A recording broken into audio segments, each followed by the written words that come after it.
లోక్సభలో విపక్ష సభ్యుల సస్పెన్షన్పై సిపిఐ నారాయణ మండిపడ్డారు. ఇది అత్యంత దుర్మార్గపు చర్యగా నారాయణ అభివర్ణించారు.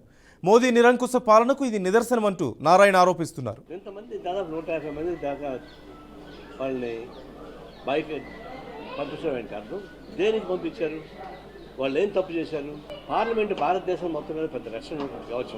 పార్లమెంట్ జరిగితే దేశం మొత్తం కొలాప్స్ అయిపోతుంది. అందులో పార్లమెంట్ జరుగుతున్నప్పుడు ప్రైమ్ మినిస్టర్ ఉంటాడు, హోమ్ మినిస్టర్ ఉంటాడు, మంత్రివర్గం ఉంటుంది, అన్ని రాజకీయ పార్టీకి సంబంధించిన ఎంపీస్ ఉంటారు. ఆలోచనను ఒక బాంబు వేస్తే సరిపోయింది, కానీ నిజమైన బాంబు వేసి కూడా హోమ్ మినిస్టర్ చనిపోయేవాడు కదా, ప్రైమ్ మినిస్టర్ పోయేవాడు కదా, దేశ సంక్షోభం పడినది కదా. దీనికి ఎవరు కారణం?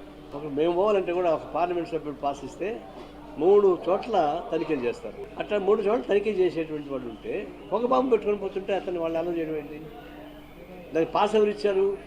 బీజేపీ ఎంపీ ఇచ్చారు. అది పొరపాటున బీజేపీ కాకుండా ఏ ఎంఐఎంఓడో లేకపోతే కమ్యూనిస్ట్ ఇచ్చి ఉంటే అప్పుడు అంతర్జాతీయ స్థాయిలో అన్పాస్ చేసి ఉండేవాడు. కానీ బీజేపీ ఇచ్చాడు కాబట్టి దొంగకు తేలుకుంటుంటే ఆగిపోయారు. ఇంత భద్రతా వలయాన్ని ఛేదించుకొని ఇద్దరు పోయి పొగబాములు ఏంటంటే దానికి మొట్టమొదటి ముద్ద ఎవరు? Home minister.